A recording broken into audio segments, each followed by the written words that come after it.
Miss হবে না আপনার পছন্দের টিভি শো। দেখুন জি5 অ্যাপে একদম ফ্রি। হ্যাঁ সুরভিদি বলো। কি খবর না, কি খবর? হ্যাঁ, তোরজো কেমন চলছে? খুব ব্যস্ত নিশ্চয়ই। আচ্ছা শোনো না, আমি কিন্তু অফিসটা শেষ করে তারপরে চলে আসবো, ঠিক আছে? আর বলো না সুরভিদি, বিপদ হয়ে গেছে, এদিকে সবকিছু ভেস্তে গেছে, খুব বড় বিপদে পড়েছি আমরা। মানে কি হয়েছে?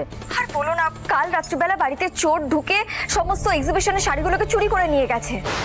হ্যাঁ গো, আমরা এক্ষুনি থানায় যাচ্ছি, আমি পরে ফোন করছি তোমাকে। হ্যাঁ ঠিক আছে ঠিক আছে, তোমরা যাও।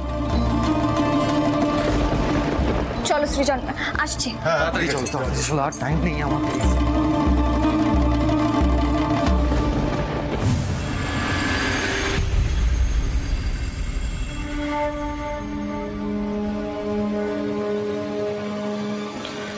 আপনাদের তো দেখছি একটার পর একটা বিপদ লেগেই আছে। ঠিক আছে, আমি ফুটেজ দেখে চোরকে ট্রেস করার চেষ্টা করছি, কিন্তু সবকিছুই তো সময় সাপেক্ষ, সার্টেন টাইম তো লাগবেই। ওটাই তো নেই আমাদের কাছে ম্যাডাম। মানে আমি বোঝাতে পারছি না আপনাকে, আমাদের তো সন্ধ্যেবেলা এক্সিবিশনটা রয়েছে, তার মধ্যে তো শাড়িগুলো উদ্ধার করতে হবে, নাহলে তো পুরোটা ভেস্তে যাবে। ধরে নিন। হ্যালো, হ্যাঁ মিস্টার সেন, এক্সিবিশন অন টাইমেই হচ্ছে। আপনারা যখন আসবেন একবার ফোন করে দেবেন, আমাদের লোক রিসিভ করে নেবে। ওকে ওকে। ইনভেস্টার্সরা সব আসতে শুরু করে দিয়েছে, এখন কি করব বলো তো, খুব টেনশন হচ্ছে।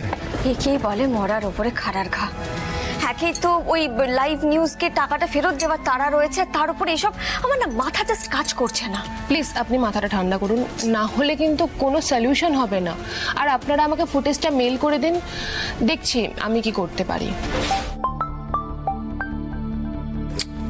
এখন আবার সুরভিদি কেন ফোন করছে? আমি তো বললাম পরে ফোন করব। কোনো দরকারও তো থাকতে পারে, দেখো ফোনটা তুলে। হ্যাঁ সুরভিদি বলো। না, আমি একটা ইনফরমেশন দিতে তোমাকে ফোন করলাম। কি বলো? তোমার কাছ থেকে ওই শাড়ি চুরি হয়ে যাওয়ার খবরটা শোনার পর থেকে আমি একটু এদিক ওদিক খোঁজ লাগাচ্ছিলাম, যদি কোনো ইনফরমেশন পাওয়া যায়। তো খবর পেলাম ঈশা হালদার জাগরণী সেবা সংঘ ক্লাবে বস্ত্র বিতরণ করছে। আমার সোর্সের কাছ থেকে আমি একটা ভিডিও আনিছি, তোমাকে পাঠালাম। একবার দেখো তো, তোমার যে শাড়িগুলো চুরি গেছে সেই শাড়িগুলোর সাথে এটার কোনো মিল আছে কিনা, আর এই ঘটনাটার সঙ্গে ঈশা হালদারের কোনো লিঙ্ক আছে কিনা। একবার ভিডিওটা দেখে নাও। কি বললো?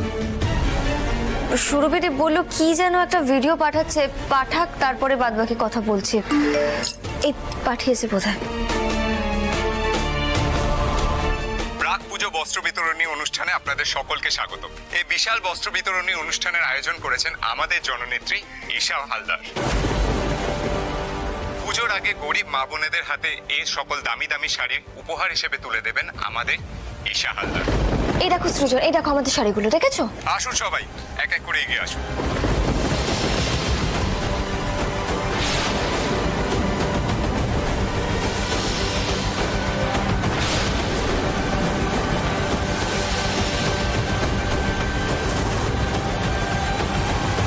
এই দেখুন।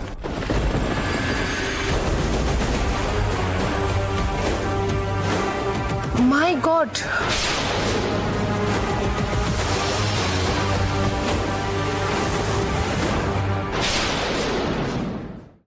জি5 ডাউনলোড করুন আর সব এপিসোড দেখুন একদম ফ্রি।